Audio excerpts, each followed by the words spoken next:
Hello friends, this is Tauqeer Alam and welcome to Scorer Study Centre. आज के इस video में हम क्लास 10th का first chapter chemical reaction and equations को पढ़ने वाले हैं। इस वीडियो के बाद इस चैप्टर से रिलेटेड कोई भी डाउट आपका नहीं बचेगा, ये मेरा वादा है। तो चलिए वीडियो को स्टार्ट करते हैं। सबसे पहले वीडियो को स्टार्ट करने से पहले हम ये देख लेते हैं कि इस चैप्टर में हमें पढ़ना क्या है। इस चैप्टर में हम chemical reaction and equations, balanced chemical equations, type of chemical reactions, corrosion and rancidity को पढ़ने वाले हैं। तो चलिए वीडियो को स्टार्ट करते हैं। सबसे पहले हम ये देखते हैं कि व्हाट इज केमिकल रिएक्शंस। तो chemical reactions is a process in which new substance is form, यानी कोई भी ऐसा प्रोसेस जिसमें कोई नया सब्सटेंस बनता हो। For examples, burning of coal या बर्निंग ऑफ पेपर। जैसे हम किसी कोल को जलाते हैं, कोयले को जलाते हैं, तो उसमें नया सब्सटेंस बनता है कार्बन डाइऑक्साइड, और साथ में राख भी बनता है। अनदर एग्जांपल भी हम ले सकते हैं, जैसे रस्टिंग ऑफ आयरन। जब आयरन में रस्ट लगता है, जंग लगता है, तो उस आयरन के एक लेयर चढ़ जाता है जिसको हम लोग रस्ट बोलते हैं। वो एक न्यू सब्सटेंस होता है, ओके, जिसका कैरेक्टर, जिसका प्रॉपर्टी आयरन से डिफरेंट होता है, ओके। इसी तरह से हम कई और भी एग्जांपल्स देख सकते हैं, जैसे रिस्पायरेशंस। जब हम सांस लेते हैं तो इस टाइम होता क्या है कि हमारे शरीर के अंदर ग्लूकोज ब्रेक होता है कार्बन डाइऑक्साइड और वाटर और प्लस एनर्जी। ये जो कार्बन डाइऑक्साइड, वाटर और एनर्जी, ये न्यू सब्सटेंस है, इसलिए हम बोल सकते हैं कि ये भी एक केमिकल रिएक्शन है। ऐसे ही कई सारे एग्जांपल्स आप देख सकते हैं। इसके बाद हम ये देखते हैं कि यदि कोई भी रिएक्शंस हो रहा है तो इस रिएक्शंस में कुछ प्रॉपर्टी हमें ऑब्जर्व हम कर सकते हैं कि केमिकल रिएक्शंस में कुछ चीज़ें इन्वॉल्व होती हैं जिसे हम ऑब्जर्व कर सकते हैं। केमिकल रिएक्शन इन्वॉल्व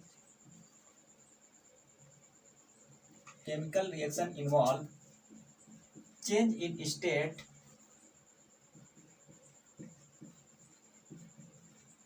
मीन्स यदि कोई केमिकल रिएक्शंस हो रहा है तो उस केमिकल रिएक्शंस में सब्सटेंस का स्टेट चेंज हो जाता है।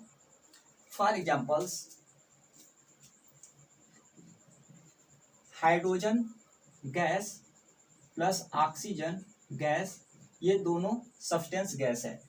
जब ये दोनों रिएक्शंस करते हैं तो बनता है वाटर, यानी H2O। और H2O क्या है?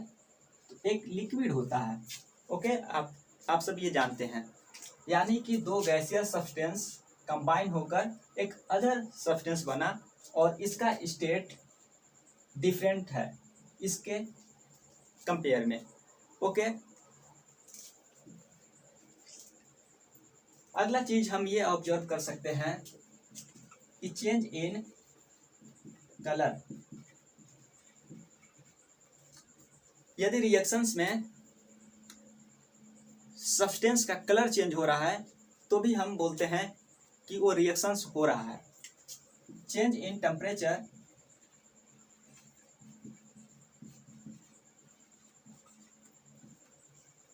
रिएक्शन में टेम्परेचर भी चेंज हो सकता है। इसी तरह evolution of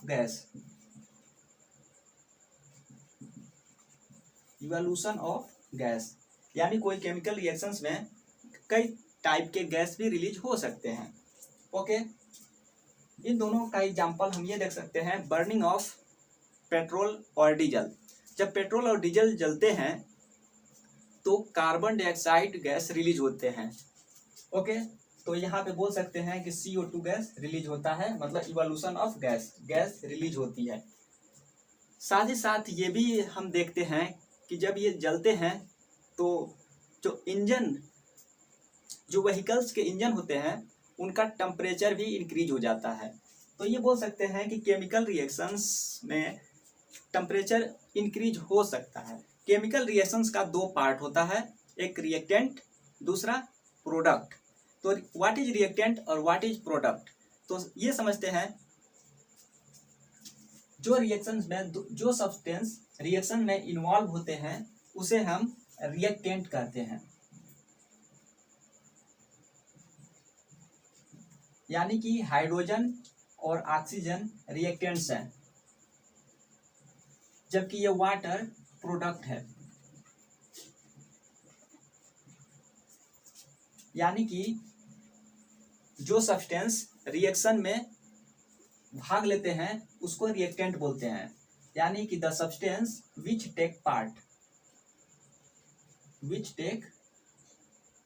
part are called reactant. The substance which is formed after reactions is called product.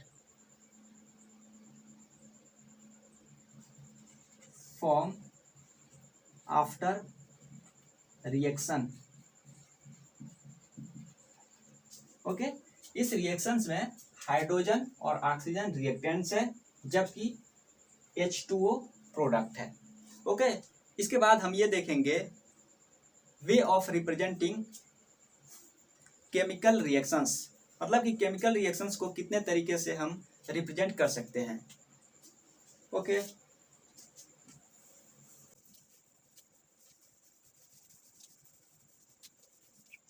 तो हेडिंग डाल लेते हैं ways of representing chemical reactions. Okay, तो केमिकल रिएक्शंस को हम लोग दो तरीके से रिप्रेजेंट कर सकते हैं। फर्स्ट तरीका ये है कि इक्वेशंस को हम लोग वर्ड के फॉर्म में लिख सकते हैं। ओके, और सेकंड ये है कि हम लोग उसको इक्वेशंस के फॉर्म में लिख सकते हैं। ठीक है, वर्ड के फॉर्म में और इक्वेशंस के फॉर्म में। तो हम यहाँ पे लिख देते हैं वर्ड इक्वेशंस एंड सेकंड है केमिकल इक्वेशन। तो व्हाट इज वर्ड इक्वेशंस और व्हाट इज केमिकल इक्वेशंस। तो एक इक्वेशंस ये है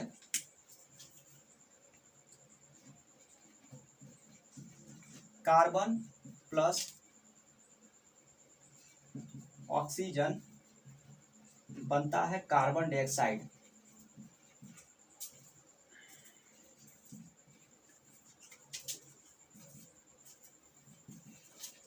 ओके, तो दिस इज वर्ड इक्वेशंस, मतलब कि ऐसा इक्वेशंस जो वर्ड के फॉर्म में लिखा हो। ओके, इसके बाद इस वर्ड इक्वेशंस को हम सिंबल के फॉर्म में या फार्मूले के फॉर्म में एक्सप्रेस कर सकते हैं, जिसे हम लोग बोलते हैं कि यह है केमिकल इक्वेशंस। तो इसका डिफिनेशन ये है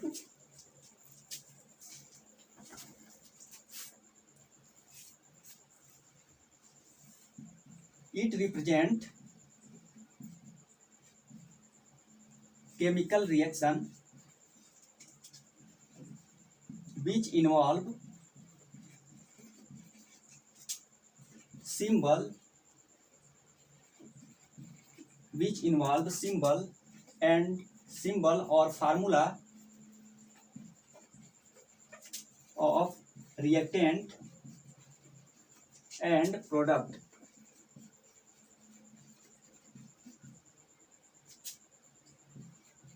with their physical state।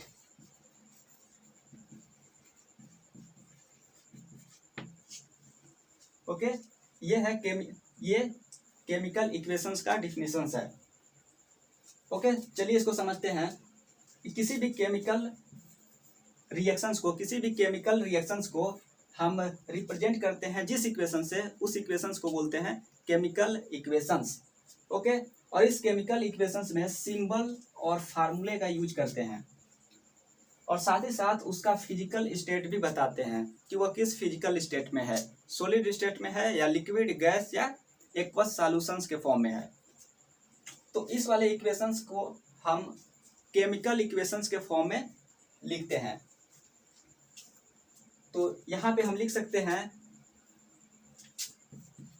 इसका एग्जाम्पल ये है कार्बन को हम सिंबल के फॉर्म में C लिखेंगे, ऑक्सीजन को हम O2 लिखेंगे, और ये दोनों सब्सटेंस जब कंबाइन होंगे, रिएक्शंस करेंगे, तो बनेगा कार्बन डाइऑक्साइड, जिसका फार्मूला होता है CO2।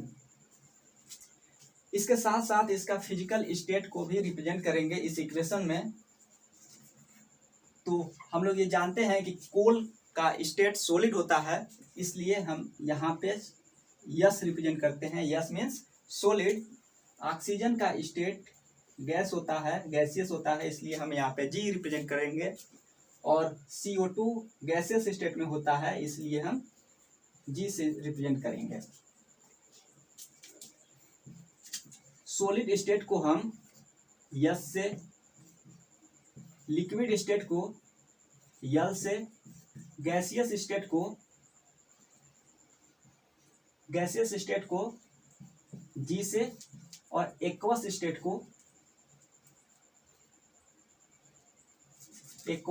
को हम लोग AQ से रिप्रेजेंट करते हैं। एक्वस स्टेट को AQ से रिप्रेजेंट करते हैं। एक्वस स्टेट का मतलब इस solution of any substance in water, कोई भी सब्सटेंस है उसका सॉल्यूशन जब वाटर में बनाएंगे तो उसको हम लोग एक्वस सॉल्यूशन बोलते हैं। नेक्स्ट हमारा हेडिंग है balanced chemical equations. Okay,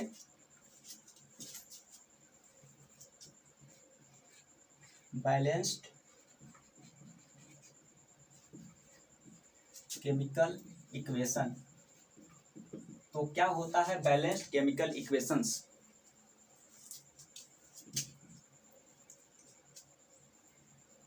In equations, if number of atom in reactant side and number of atom in product side are equal, then reaction is known as balanced chemical reaction या equations. Okay, तो इसका definition हम ये लिख देते हैं, number of atom और element in reactant side is equal to number of atom। Atom की जगह पे आप एलिमेंट भी बोल सकते हैं। Okay, element in product side. Okay, यानी कि number of atom in reactant side और number of atom in product side यदि इक्वल है तो उस रिएक्शंस को हम, उस इक्वेशंस को हम बोलते हैं कि वह बैलेंस्ड केमिकल इक्वेशंस है। चलिए एक एग्जांपल समझते हैं। H2 प्लस O2 रिएक्ट करके बनाते हैं H2O। ओके, तो इस रिएक्शंस को हम देखते हैं कि ये बैलेंस है कि नहीं। तो इसमें हाइड्रोजन का 2 एटम और ऑक्सीजन का 2 एटम, यानी टोटल 4 एटम है reactant side. Okay, product side 2 hydrogen का और 1 ऑक्सीजन, यानी 3 एलिमेंट प्रोडक्ट साइड है। तो ये रिएक्शंस इधर 4 और इधर 3, मतलब कि ये इक्वेशंस बैलेंस नहीं है। अब इस इक्वेशंस को हम बैलेंस करेंगे, तो बैलेंस अगर यहाँ पे हम 2 से मल्टीप्लाई कर देते हैं तो हाइड्रोजन 2 2 4 हो जाएगा, तो यहाँ पे हमें 2 से मल्टीप्लाई करना होगा। ओके, इसके बाद ऑक्सीजन 2 है तो इधर भी 2 है, मतलब कि ये इक्वेशन बैलेंस्ड हो गया। तो इसी तरह से हम कई सारे एग्जांपल्स लेंगे और उस इक्वेशंस को बैलेंस करने का तरीका देखेंगे। हमने यहाँ पे कुछ इक्वेशंस लिख रखी है, इन इक्वेशंस को हमें बैलेंस करना है। तो सबसे पहले इक्वेशंस को बैलेंस करने के कुछ रूल्स हैं, उनको देख लेते हैं। इसके बाद इन सभी इक्वेशंस को बैलेंस करेंगे। ओके, तो रूल्स को पहले देखते हैं। रूल्स बोल सकते हैं या प्रियोरिटी बोल सकते हैं कि मतलब कौन से चीज को पहले बैलेंस करना है और कौन से चीज को बाद में बैलेंस करना है। ओके, तो यहाँ पे फर्स्ट प्रियोरिटी होगा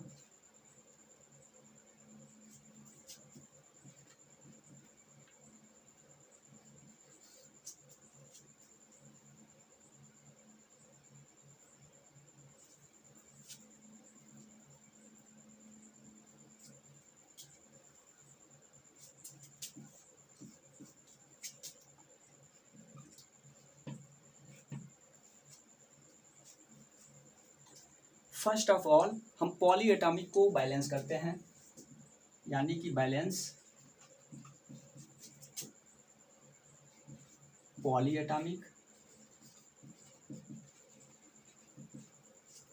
ओके, यदि इक्वेशन में पॉली एटॉमिक एग्जिस्ट है तो सबसे पहले उसको बैलेंस करते हैं। पॉली एटॉमिक मीन्स SO4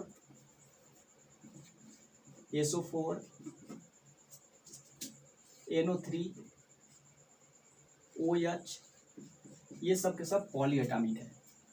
अगर इक्वेशन में पॉली एटॉमिक है तो सबसे पहले इनको बैलेंस कर लेंगे, इसके बाद बैलेंस करेंगे मेटल को, बैलेंस मेटल, और सबसे लास्ट में बैलेंस करेंगे नॉन मेटल को। ओके, और ये नॉन मेटल में हाइड्रोजन और ऑक्सीजन को सबसे लास्ट में करेंगे। ओके, तो ये कुछ रूल्स है, इनको फॉलो करके हम किसी भी केमिकल इक्वेशंस को बैलेंस कर सकते हैं। तो हमारा फर्स्ट है ये बैलेंस पॉली एटॉमिक, मतलब अगर ये सब ग्रुप हैं तो सबसे पहले इनको बैलेंस करेंगे, इसके बाद मेटल्स को करेंगे और फिर नॉन मेटल, और नॉन मेटल में हाइड्रोजन और ऑक्सीजन को सबसे लास्ट में। ओके, इसके बाद कुछ चीजें हैं जिसको ध्यान रखना है।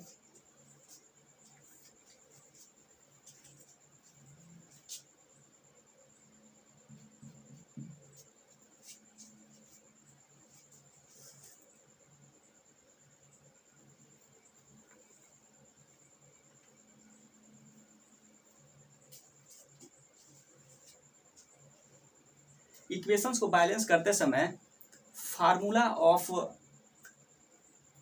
कंपाउंड, इक्वेशंस को बैलेंस करते समय फार्मूला ऑफ कंपाउंड चेंज नहीं होना चाहिए, यानी फार्मूला चेंज नहीं होना चाहिए। Okay, formula should not be changed.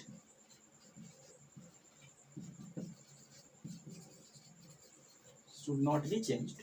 Okay, दूसरा बात ये रखना है कि फ्रैक्शन एग्जिस्ट नहीं होना चाहिए, यानी कि फ्रैक्शन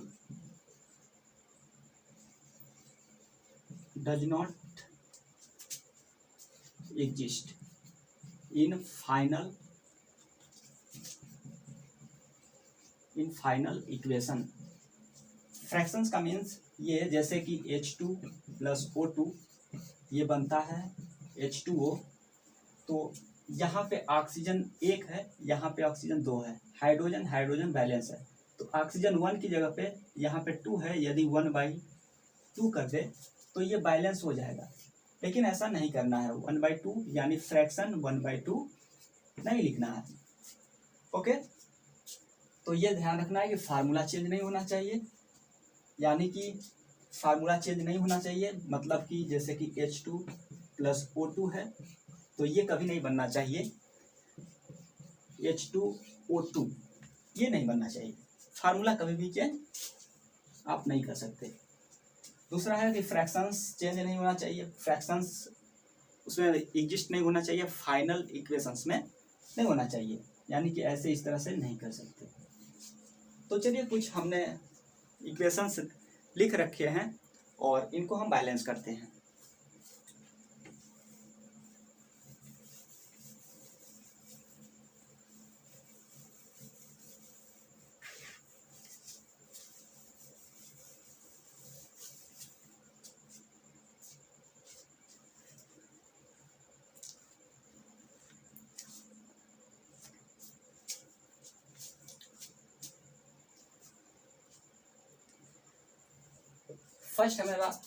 फर्स्ट हमारा इक्वेशन है।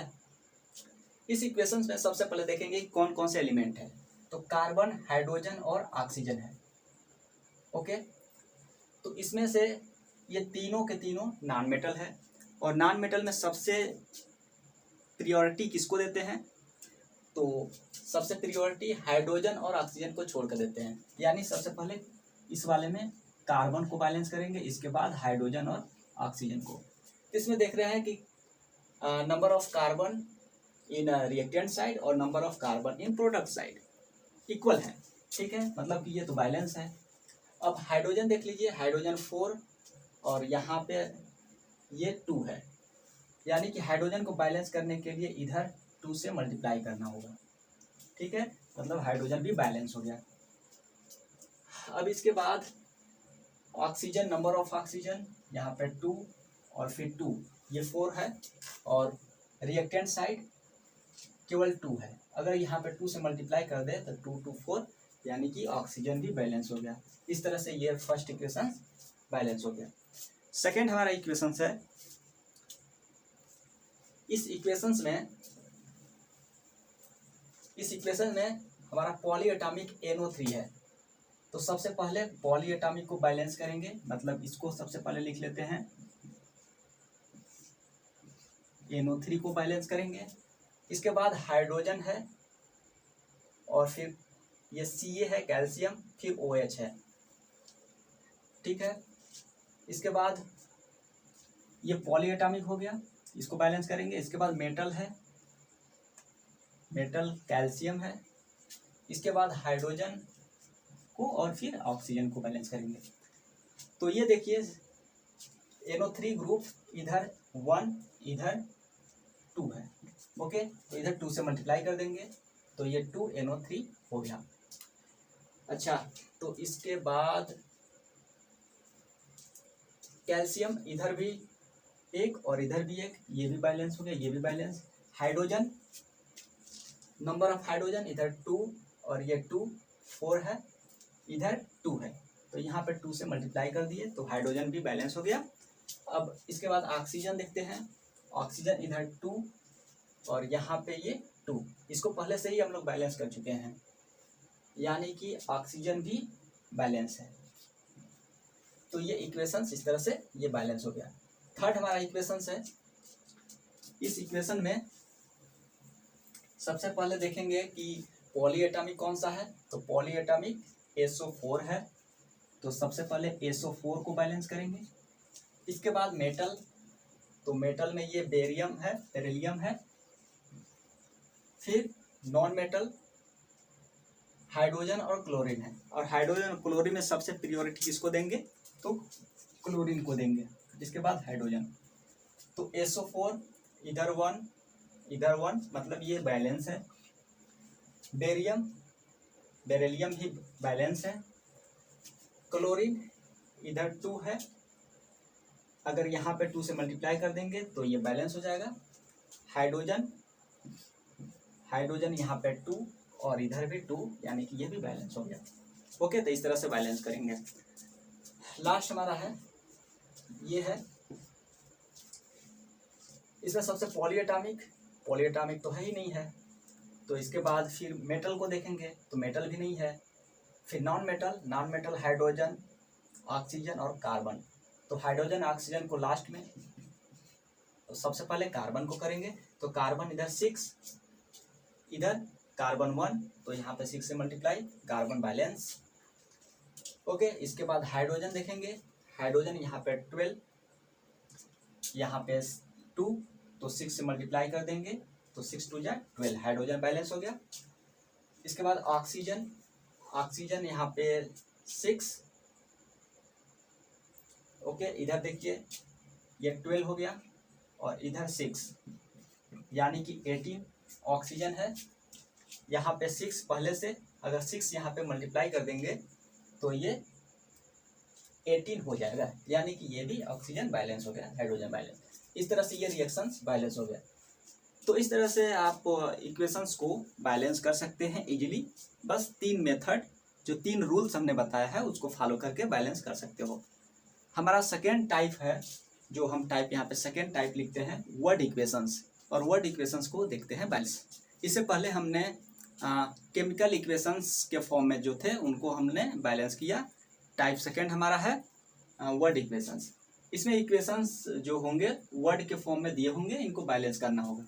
तो सबसे पहले इक्वेशंस को जो वर्ड के फॉर्म में है उनको फार्मूले के फॉर्म में लिखना होगा, इसके बाद बैलेंस करेंगे, ठीक है। मतलब इस वाले को, फर्स्ट वाले को सबसे पहले लिखेंगे, यहाँ पे दिया है हाइड्रोजन, तो ये हो जाएगा H2, हाइड्रोजन का फार्मूला H2, फिर प्लस क्लोरीन Cl2, इसके बाद हाइड्रोजन हाइड्रोजन क्लोराइड HCl। अब इसको बैलेंस करेंगे, यानी कि ये सिंपली अगर यहाँ पे 2 से मल्टीप्लाई कर देंगे तो 2H हो गया इधर, मतलब क्लोरीन 2 और क्लोरीन 2, तो ये बैलेंस हो गया इक्वेशंस। इसी तरह से सेकेंड को देखेंगे। सबसे पहले इसको इक्वेशंस के फॉर्म में लिख लेंगे। तो कैल्शियम हाइड्रॉक्साइड का फार्मूला सबसे पहले लिखेंगे। ये हो गया COH का होल ट्वाइस, ये फार्मूला है कैल्शियम हाइड्रॉक्साइड का। ओके, इसके बाद प्लस फिर कार्बन डाइऑक्साइड का फार्मूला है CO2। इसके बाद कैल्शियम कार्बोनेट बनता है, मतलब CaCO3, और फिर वाटर को H2O लिखेंगे। अब इसको बैलेंस करते हैं। तो सबसे पहले बैलेंस करते हैं पॉलीएटॉमिक ग्रुप को। तो पॉलीएटॉमिक ग्रुप इसमें OH है, इधर OH नहीं है, मतलब दोनों साइड नहीं है, तो इसको नहीं करेंगे। तो फिर कौन सा किसको करेंगे? तो फिर मेटल को करेंगे। सेकेंड नंबर पे मेटल को करते हैं। तो मेटल इसमें कौन सा है? कैल्शियम है, कैल्शियम को करेंगे। फिर नॉन मेटल में हाइड्रोजन और ऑक्सीजन है, और फिर यहाँ पे कार्बन है। तो हाइड्रोजन ऑक्सीजन से पहले कार्बन को करते हैं, ठीक है। ये कार्बन हो गया, फिर ये हाइड्रोजन और ये ऑक्सीजन। तो इधर कैल्शियम 1 मतलब ये बैलेंस, कार्बन इधर 1,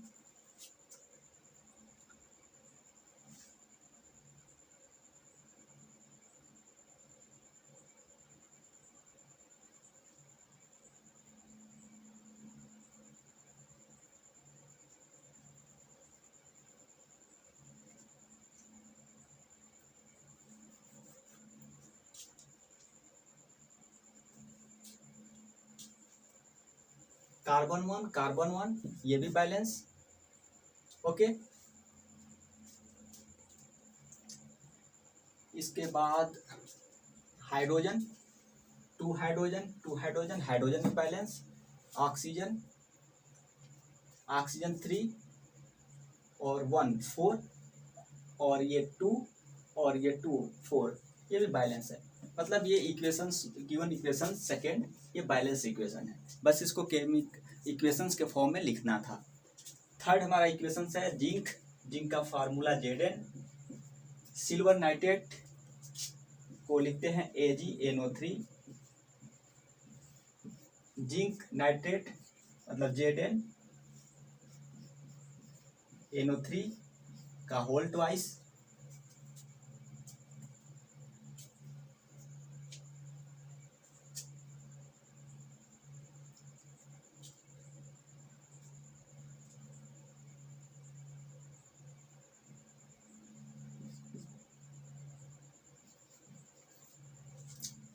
ओके, जिंक का फार्मूला Zn, सिल्वर नाइट्रेट का फार्मूला AgNO3 का होल थ्राइस।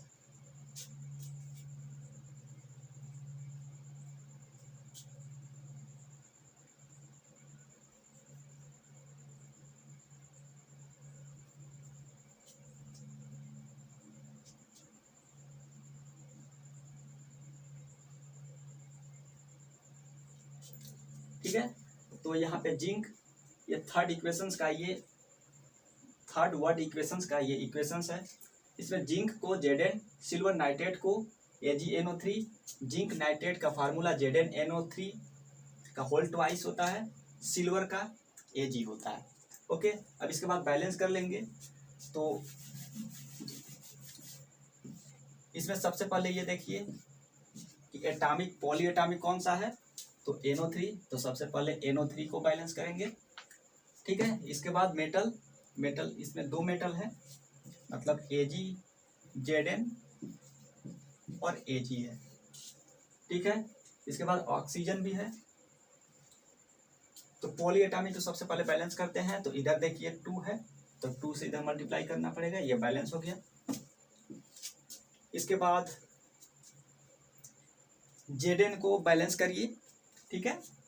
तो Zn इसमें यहाँ पे 1 है, ये बैलेंस हो गया। सिल्वर को बैलेंस करिए, इधर 2 सिल्वर, इधर 2, ये भी बैलेंस। ऑक्सीजन को बैलेंस करते हैं, तो इधर 3 2 जा 6 और इधर 2 3 जा 6, मतलब कि ये ऑक्सीजन में बैलेंस है। इस तरह से ये इक्वेशन बैलेंस हो गया। लास्ट हमारा इक्वेशन है ये, इसका सबसे पहले फार्मूला लिखते हैं। फार्मूला बेरियम क्लोराइड का हो जाएगा BaCl2,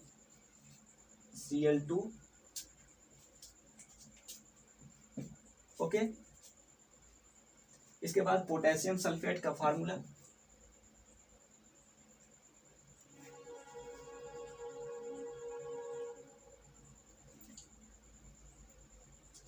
K2SO4, barium sulphate BaSO4 plus potassium chloride KCl, okay. अब इसमें देखते हैं कि ये पॉली एटॉमिक ग्रुप है, ये दोनों बैलेंस है। इसके बाद मेटल इसमें पोटेशियम और बेरिलियम, तो इसमें बेरिलियम तो बैलेंस है, ठीक है। पोटेशियम यहाँ पे 2 करना पड़ेगा और फिर क्लोरीन, ये बैलेंस हो गया, मतलब कि ये इक्वेशन बैलेंस हो गया। इस तरह से कई, अगर ये 3 मेथड अगर आपको रूल पता है तो बाकी इक्वेशंस को बैलेंस कर सकते हैं। तो चलिए देखते हैं थर्ड टाइप। ये हमारा टाइप नंबर 3 है। इसमें स्टेटमेंट गिवन होता है और इस स्टेटमेंट को सबसे पहले हम केमिकल इक्वेशंस में कन्वर्ट करते हैं और फिर उसको बैलेंस करते हैं। तो चलिए देखते हैं किस तरह से करेंगे। तो इसमें फर्स्ट क्वेश्चन है कि sodium hydroxide solution react with hydrochloric acid. तो सबसे पहले इसका फार्मूला लिखेंगे सोडियम हाइड्रॉक्साइड का, यानी कि NaOH, ये फार्मूला हो गया sodium hydroxide, okay. Hydrochloric acid का फार्मूला हो गया HCl, ये रिएक्ट करेगा टू फॉर्म सोडियम क्लोराइड यानी कि NaCl और प्लस वाटर H2O। अब इसको देखते हैं, बैलेंस करते हैं। तो इसमें सोडियम और sodium balance, chlorine balance, hydrogen 2 hydrogen, oxygen, मतलब ये जो इक्वेशंस है वो ऑलरेडी बैलेंस है, ओके। अब सेकंड देखते हैं, hydrogen gas combine with nitrogen,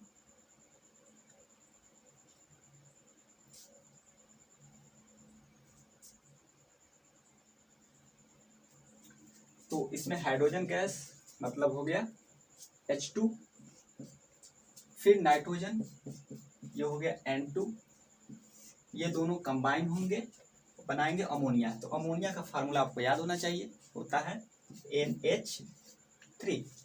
अब इसको बैलेंस करेंगे, बैलेंस करने आता है, आप लोग बैलेंस कर लीजिएगा, ओके। मतलब यहाँ पे 2 से मल्टीप्लाई, ये 6 हाइड्रोजन, तो इधर 3 से, ओके। ये इक्वेशंस बैलेंस हो गया। थर्ड हमारा है हाइड्रोजन सल्फाइड, इसका फार्मूला होता है H2S, ओके। ये एयर में बर्न होता है, एयर में क्या होता है, जलता है। तो एयर में प्रेजेंट होता है ऑक्सीजन, यानी कि बिना ऑक्सीजन का ये जलेगा ही नहीं। इसके बाद ये बनता है वाटर, यानी कि H2O और प्लस सल्फर डाइऑक्साइड, यानी कि SO2। अब इसको आप जैसे बैलेंस करते हैं वैसे बैलेंस कर लीजिएगा। नेक्स्ट हमारा टॉपिक है type of chemical reactions, okay. तो इसमें हम different type of chemical reactions को पढ़ने वाले हैं। फर्स्ट हमारा है कॉम्बिनेशन रिएक्शन, सेकेंड है डीकम्पोजिशन रिएक्शन, थर्ड है डिस्प्लेसमेंट रिएक्शन, फोर्थ है डबल डिस्प्लेसमेंट रिएक्शन और ये लास्ट है रिडॉक्स रिएक्शंस। तो इन रिएक्शंस के बारे में हम बारी बारी से पढ़ते हैं। फर्स्ट हमारा है कॉम्बिनेशन रिएक्शंस। तो what is combination reactions? when two or more substance combine to form a single substance is known as combination reactions, okay. इसमें क्या, ये 2 या 2 से अधिक सब्सटेंस कंबाइन होकर एक सिंगल सब्सटेंस बनाता है, ओके। इसको हम एक जनरल इक्वेशन से रिप्रेजेंट कर सकते हैं, जैसे कि पहले इसका डिफिनेशन लिख लेते हैं शॉर्ट में।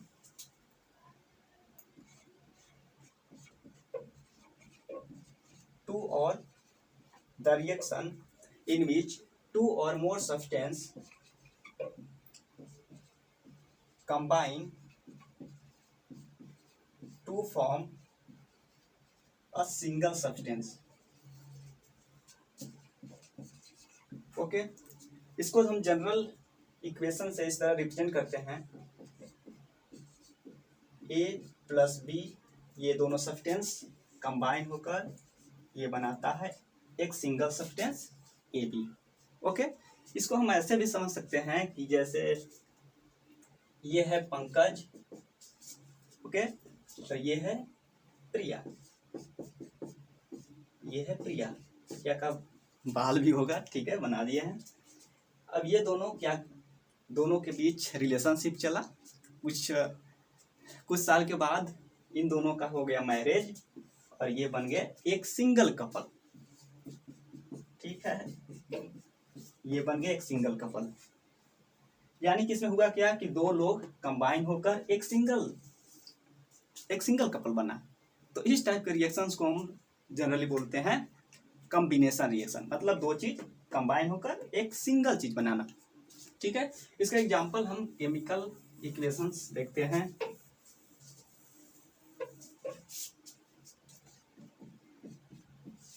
एग्जांपल है बर्निंग ऑफ कोल, यानी कि कार्बन को जब हम जलाते हैं, तो कार्बन को जब जलाना होगा तो ऑक्सीजन की जरूरत पड़ेगी, तो ये है ऑक्सीजन और ये बनेगा CO2, मतलब ये दो सब्सटेंस कंबाइन होकर एक सिंगल सब्सटेंस बनाया। ऐसे ही हम कई और एग्जांपल लिख सकते हैं, जैसे H2O2 बनाता है H2O।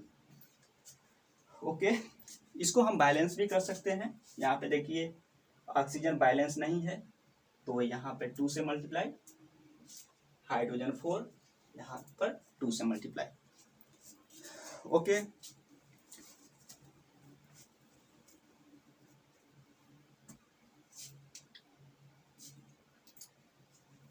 और भी एग्जांपल हम लिख सकते हैं।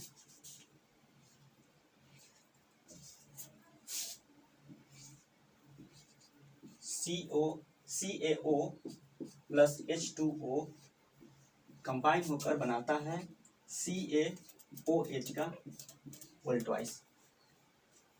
ओके, इस रिएक्शंस को हम बैलेंस भी कर सकते हैं, ऑक्सीजन 2 हाइड्रोजन 2, मतलब ये रिएक्शन बैलेंस है।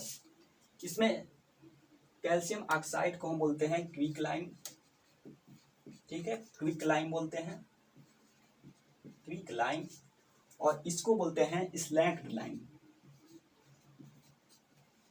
स्लैंक्ड लाइम। ओके, तो ये जो एग्जांपल हमने लिखा ये कॉम्बिनेशन रिएक्शंस का एग्जांपल है। ओके, नेक्स्ट हमारा है डीकंपोजिशन रिएक्शन।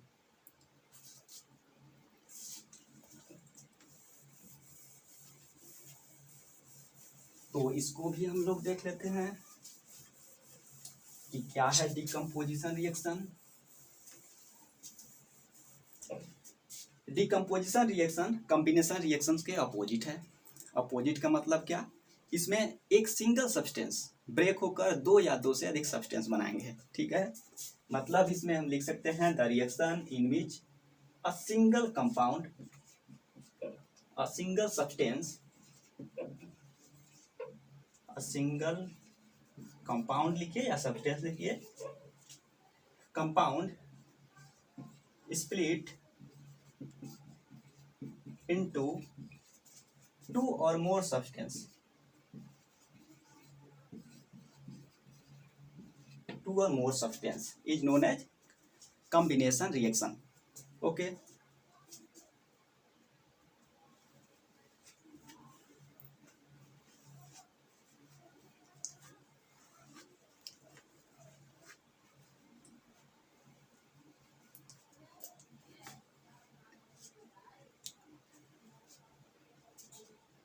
इसका जनरल इक्वेशन है, ये सिंगल सब्सटेंस AB, ये स्प्लिट होकर ये बन जाएगा A प्लस B। इसको हम एक छोटे से एग्जांपल से समझ सकते हैं कि ये पंकज है और ये प्रिया है, दोनों के बीच रिलेशनशिप हुआ, दोनों के बीच लव हुआ, दोनों एक हो गए थे, ठीक है। किसी कारण की वजह से ये दोनों स्प्लिट हो गए, अलग अलग हो गए। तो इस टाइप के रिएक्शंस को हम बोलते हैं डिकम्पोजिशन रिएक्शन।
डिकम्पोजिशन रिएक्शंस का एग्जांपल हम देखते हैं। कैल्शियम कार्बोनेट CaCO3 को जब हीट करेंगे, मतलब इसको ब्रेक करना है तो हीट अप्लाई करना पड़ेगा। तो जैसे ही इसको हीट किए तो ये सब्सटेंस स्प्लिट हो जाएगा, कैल्शियम ऑक्साइड और प्लस कार्बन डाइऑक्साइड। ओके, तो this type of reaction is called decomposition reactions. तो डिकम्पोजिशन रिएक्शंस का एग्जांपल अभी हम और देखेंगे जब इसका हम टाइप पढ़ेंगे। इसका भी 3 टाइप होते हैं। ओके, तो चलिए इसका देख लेते हैं टाइप भी।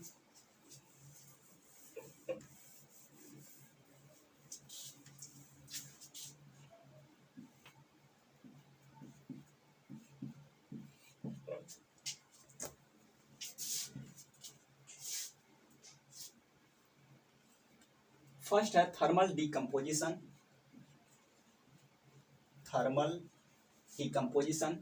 सेकेंड है इलेक्ट्रोलिटिक डिकम्पोजिशन। और थर्ड है फोटोलिटिक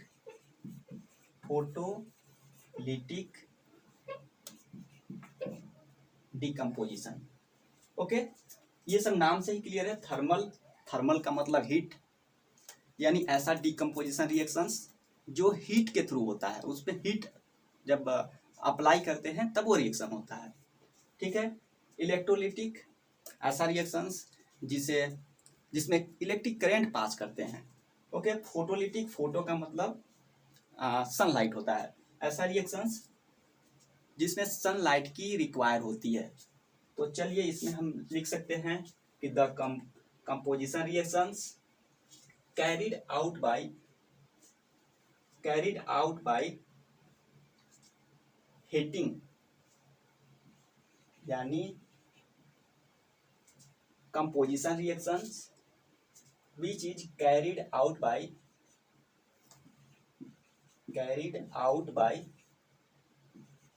heating। ओके, इसका एग्जांपल है COCO3 यानी कैल्शियम कार्बोनेट। इसको हम बोलते हैं लाइमस्टोन।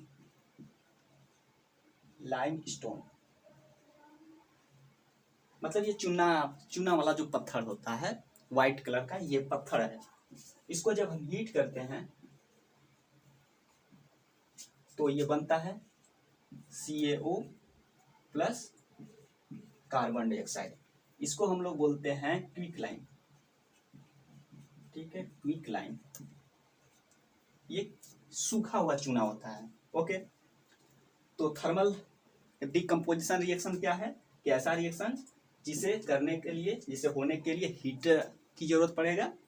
जैसे क्विक लाइम है, उसको जब हीट किए तो ये स्प्लिट हो गया कैल्शियम ऑक्साइड और कार्बन डाइऑक्साइड। सेकेंड हमारा रिएक्शन है इलेक्ट्रोलिटिक, मतलब ऐसा रिएक्शन जो इलेक्ट्रिक करेंट पास होने पर होता है, यानी इसको बोल सकते हैं कि carried out by passing electric current.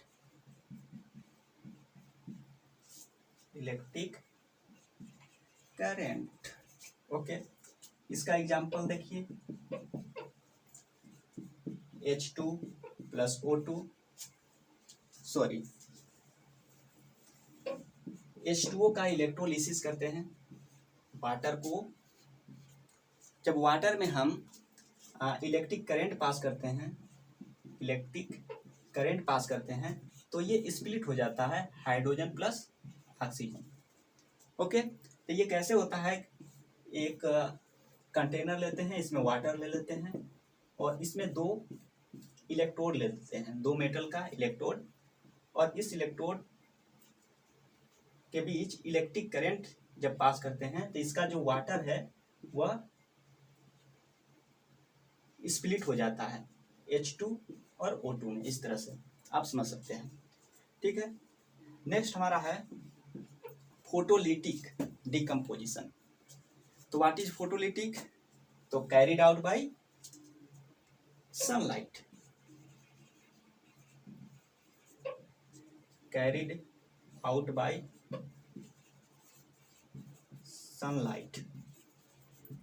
इसका एग्जाम्पल है सिल्वर क्लोराइड AgCl। ये सनलाइट के प्रेजेंट में स्प्लिट हो जाता है Ag प्लस Cl। ओके, और भी है AgBr, ये भी सनलाइट के प्रेजेंट में Ag प्लस Br में स्प्लिट हो जाता है। तो ये टोटल हमारा था डिकम्पोजिशन रिएक्शन। तो एक बार फिर से देख लीजिए, what is decomposition reactions, the reaction in which a single substance break into 2 और मोर सब्सटेंस। ओके, ये भी कई टाइप के होते हैं, 3 टाइप के हमने पढ़ा। फर्स्ट है thermal decomposition, second electrolytic, third photolytic. Thermal decomposition ऐसा डिकम्पोजिशन जो बाय हीटिंग होगा, मतलब उसको गर्म करेंगे तब वो रिएक्शन होगा, जैसे हमने ये देखा। इलेक्ट्रोलिटिक नाम से क्लियर है कि इसमें इलेक्ट्रिक करंट पास करते हैं तब डिकम्पोज होता है। थर्ड है हमारा फोटोलिटिक, मतलब ये सनलाइट के प्रेजेंस में होगा। तो चलिए नेक्स्ट हम देख लेते हैं। नेक्स्ट हमारा रिएक्शन है डिस्प्लेसमेंट रिएक्शन। ओके, तो ये सब पहले मिटा देते हैं। ये रिएक्शन नाम से ही क्लियर है कि डिस्प्लेसमेंट, मतलब इसमें एक मेटल तो जो कि रिएक्टिव मेटल होगा वह नॉन रिएक्टिव मेटल को या लेस रिएक्टिव मेटल को डिस्प्लेस कर देगा। यानी इसमें हम लिख सकते हैं कि the reaction in which more reactive element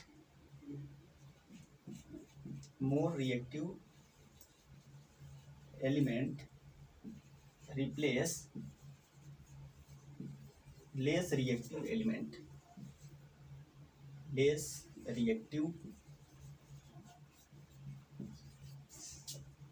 element from its salt solution, इसके साल्ट सॉल्यूशन से लेस रिएक्टिव मेटल को रिप्लेस कर देगा। ठीक है, मोर रिएक्टिव एलिमेंट रिप्लेस करेगा लेस रिएक्टिव एलिमेंट को इसके साल्ट सॉल्यूशन से। इसका पहले हम जनरल इक्वेशन देखते हैं।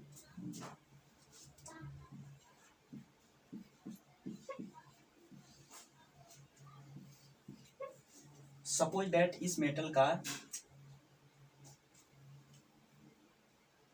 Suppose that this metal is more reactive then this metal. तो ये होगा क्या कि ये मेटल रिप्लेस कर देगा बी को, तो ये बन जाएगा मतलब कि बी की जगह पे ए आ जाएगा, तो ये बनेगा AC और ये प्लस, ये इसको रिप्लेस कर दिया, ये बाहर निकल जाएगा। आप इसको ऐसे भी समझ सकते हैं एक फनी वे में कि पहले पंकज और प्रिया दोनों के बीच रिलेशनशिप चल रहा था। एक दूसरा बंदा आया, सपोज दैट ये राजू है। इन दोनों के बीच जो रिलेशन चल रहा था, उनके बीच ये किसी तरह से झगड़ा लगवा कर इसको दोनों को अलग कर दिया, और इसके बाद इसके जगह पर ये आकर ये प्रिया के साथ रिलेशनशिप बना लिया। तो ऐसे समझ सकते हैं। ओके, तो यहाँ पे अगर ये राजू है, ये पंकज है और ये प्रिया है, तो अब इसके जगह पे पंकज की जगह पे आ जाएगा, पंकज को अलग निकाल देगा। ठीक है, पंकज अलग निकल गया। अब इसके जगह पे ये आ जाएगा राजू और फिर प्रिया। ओके, तो ऐसे समझ सकते हैं एक कॉमन तरीके से। ठीक है, इसका हम लोग इक्वेशन देखते हैं।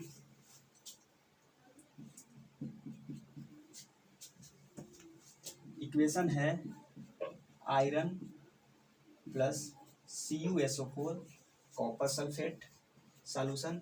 इसको ये रिप्लेस करेगा क्योंकि आयरन का प्लेस रिएक्टिविटी सीरीज में सबसे ऊपर है। ठीक है, और फिर इसके बाद ये कॉपर का है, इसलिए ये आयरन कॉपर को रिप्लेस कर देगा।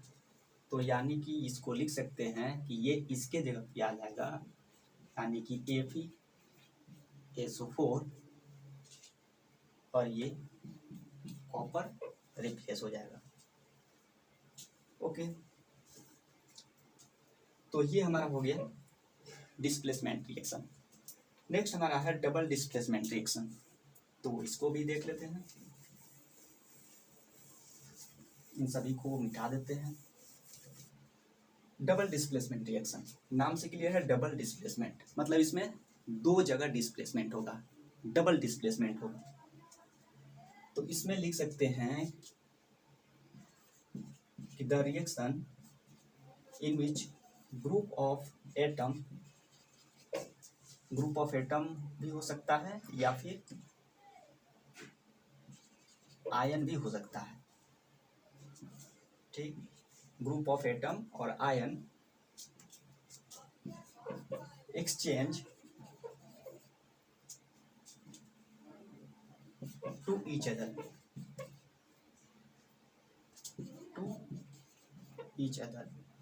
ओके, इसका एग्जांपल हम देखते हैं। सबसे पहले जनरल एग्जांपल, AB ये एक साल्ट है, दूसरा साल्ट CD। इसमें करेगा क्या, B रिप्लेस कर देगा C को और फिर C आ जाएगा B के प्लेस पे, मतलब डबल डिस्प्लेसमेंट है यहाँ पर भी और यहाँ पर भी। B डिस्प्लेस करेगा C को और C डिस्प्लेस करेगा B को, तो B की जगह पे C आएगा, तो इसको हम लोग लिख सकते हैं AC। ठीक है, और ये आ जाएगा C की जगह पे, तो ये हो जाएगा BD। ओके, इसका हम लोग रियल एग्जांपल देखते हैं।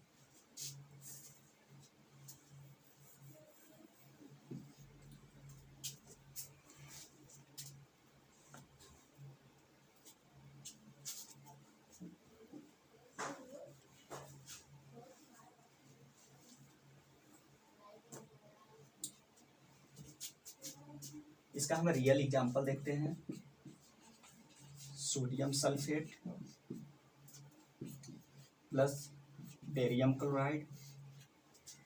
ये sodium more reactive than barium है, तो इसमें क्या होगा, डबल डिस्प्लेसमेंट होगा। इसमें क्या होगा, डबल डिस्प्लेसमेंट होगा, यानी सोडियम डिस्प्लेस कर देगा बेरियम को, तो और ये डिस्प्लेस कर देगा सोडियम को, मतलब कि सोडियम की जगह पे बेरियम आ जाएगा, यानी कि बेरियम सल्फेट हो जाएगा, और फिर ये सोडियम आ जाएगा क्लोरीन की जगह पे, तो ये बन जाएगा NaCl।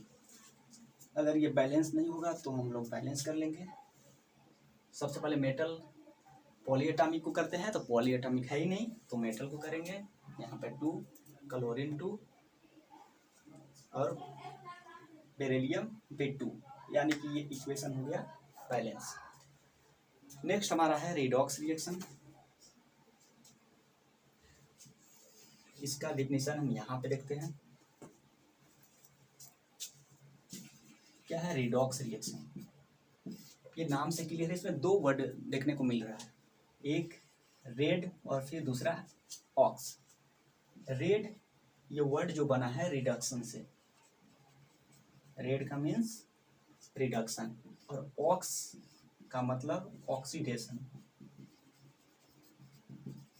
यानी क्लियर हुआ क्या कि ऐसा रिएक्शन जिसमें रिडक्शन और ऑक्सीडेशन दोनों साथ साथ होते हैं, तो ऐसे रिएक्शंस को हम बोलते हैं रिडॉक्स रिएक्शन। ठीक है, तो इसको हम लोग लिख सकते हैं,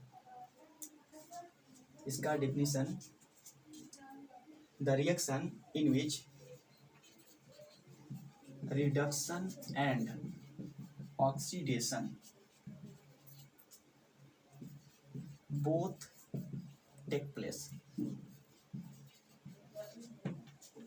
ओके, तो सबसे पहले अगर इसको समझना है, इस डिफिनीशन को समझना है रिडॉक्स रिएक्शन को, तो पहले इसको जानना पड़ेगा कि व्हाट इज रिडक्शन और व्हाट इज ऑक्सीडेशन। तो रिडक्शंस को पहले समझते हैं, रिडक्शंस का पहले समझते हैं ऑक्सीडेशन। तो ऑक्सीडेशन यहाँ पर ही देख लेते हैं। ऑक्सीडेशन का मतलब होता है एडिंग ऑफ ऑक्सीजन। ठीक है, सॉरी, ऑक्सीडेशन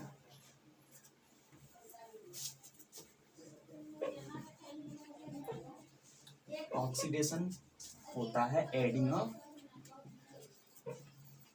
ऑक्सीजन। रिडक्शन क्या होता है? Removal of oxygen. मतलब अगर किसी सब्सटेंस से ऑक्सीजन रिमूव हो रहा है तो उसको बोलते हैं कि उस रिएक्शन को बोलते हैं कि वो रिडक्शन हो रहा है। ठीक है, इसमें और भी लिख सकते हैं, एडिंग ऑफ ऑक्सीजन हो सकता है, या फिर रिमूवल ऑफ हाइड्रोजन अगर हो रहा है, हाइड्रोजन रिमूव हो रहा है रिएक्शन से, तो वो भी रिएक्शन को हम बोलते हैं ऑक्सीडेशन। इसमें हम लिख सकते हैं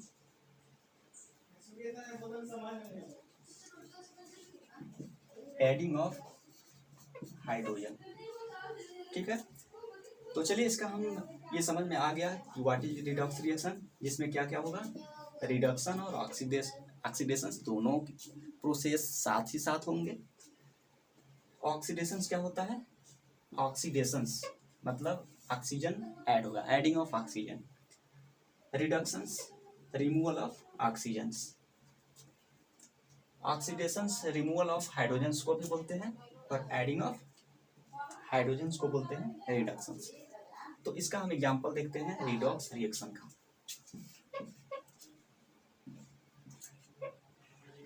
कॉपर ऑक्साइड प्लस हाइड्रोजन, ये बनता है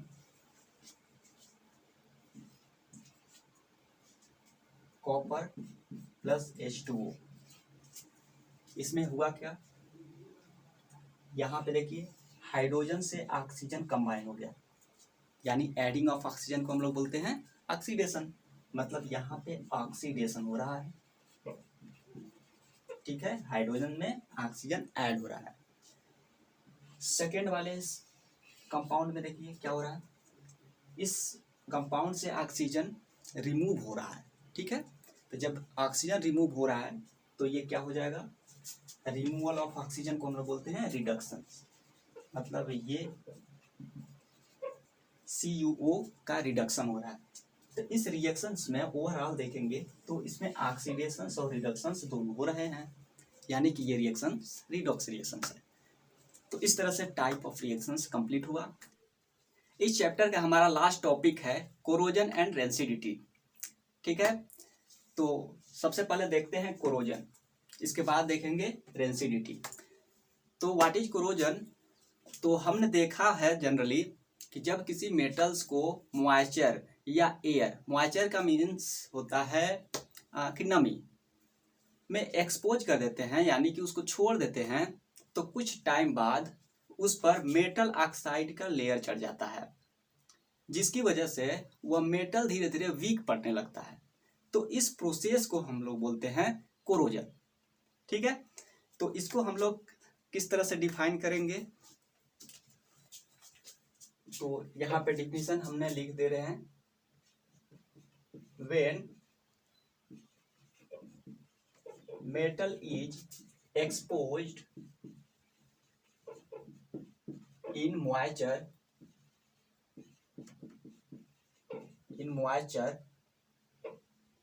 और एयर भी बोल सकते हैं,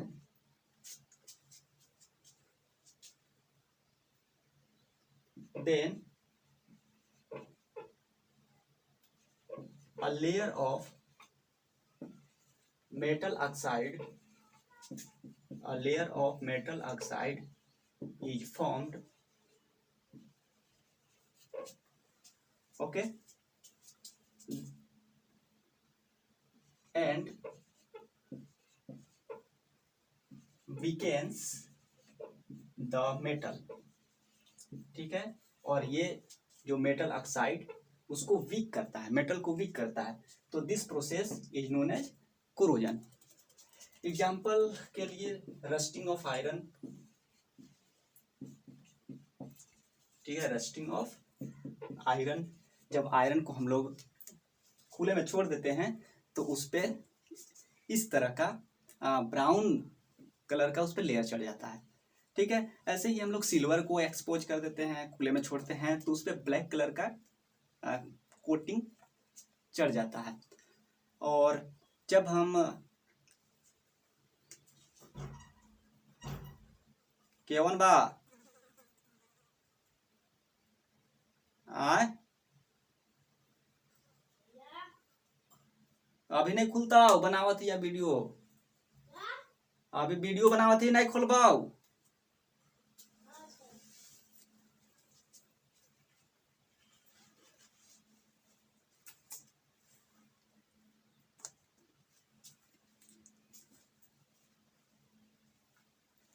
ऐसे ही कॉपर को जब एक्सपोज करते हैं तो उस पे ग्रीन कलर का लेयर चढ़ जाता है। तो ये सारे के सारे एग्जाम्पल्स है कोरोजन का, ये सब कोरोजन की वजह से होते हैं।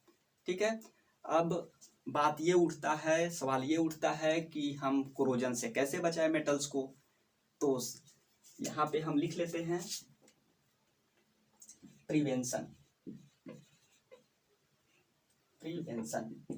मतलब कोरोजन से कैसे प्रिवेंट मेटल को करेंगे। तो फर्स्ट ऑफ ऑल सबसे जो कॉमन तरीका है क्या है, पेंट कर सकते हैं। ठीक है, मेटल्स को जनरली पेंट कर सकते हैं, तो ये लिख सकते हैं बाय पेंटिंग। ठीक है, जब मेटल को पेंट कर देते हैं तो जो ऑक्सीजन है वो रिएक्ट नहीं कर पाता है मेटल के साथ, जिससे कि वो कोरोड नहीं हो पाता है। ठीक है, सेकेंड है बाय ग्रीसिंग।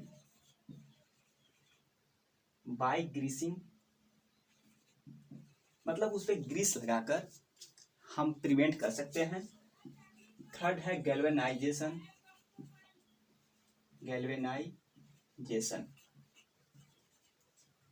ओके, तो व्हाट इज गैल्वेनाइजेशन? तो गैल्वेनाइजेशन एक प्रोसेस है जिसमें किसी मेटल पे जिंक का लेयर चढ़ाते हैं, जिससे कि वो कोरोड ना हो, कोरोड होने से बच जाए।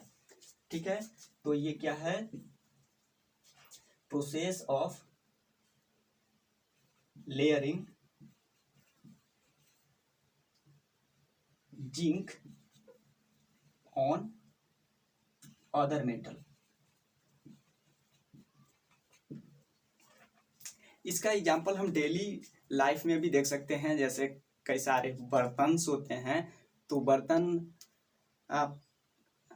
पे इलेक्ट्रोप्लास्टिंग किया होता है, जिससे वो कोरोजन से बचा होता है, जल्दी कोरोड नहीं होता है। ठीक है, नेक्स्ट हमारा है रेंसिडिटी।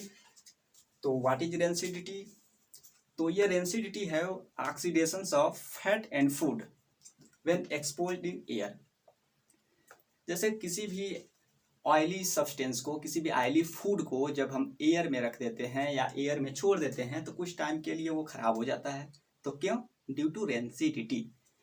तो इसको बचाव, इससे बचाव, रेंसिडिटी से बचाव के लिए जो चिप्स होते हैं या कुरकुरे होते हैं उनके पैकेट में एंटीऑक्सीडेंट का यूज करते हैं, यानी कि नाइट्रोजन, जो कि है नाइट्रोजन गैस, इसका यूज करते हैं जिससे कि वह रेंसिडिटी से बच जाए और फूड खराब ना हो। तो सबसे पहले इसका डिफिनीशन देखते हैं, इसके बाद हम आगे बढ़ते हैं। तो व्हाट इज रेंसिडिटी? तो rancidity is a process of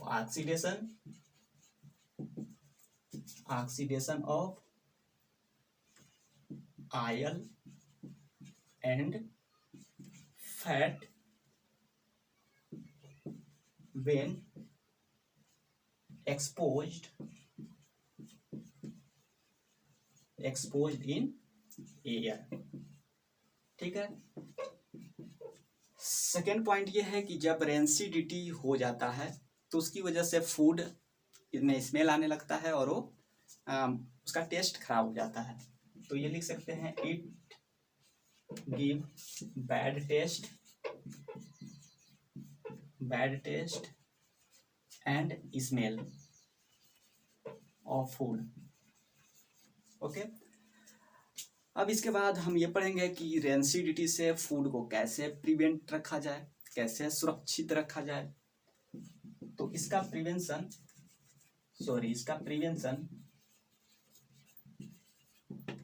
first prevention ये है कि एंटीऑक्सीडेंट का यूज कर ले, मतलब फूड में एंटीऑक्सीडेंट मिला दे, जैसे कि नाइट्रोजन का यूज करते हैं जनरली चिप्स और कुरकुरे में। ठीक है, तो यहाँ पे लिख सकते हैं, बाय एडिंग एंटीऑक्सीडेंट।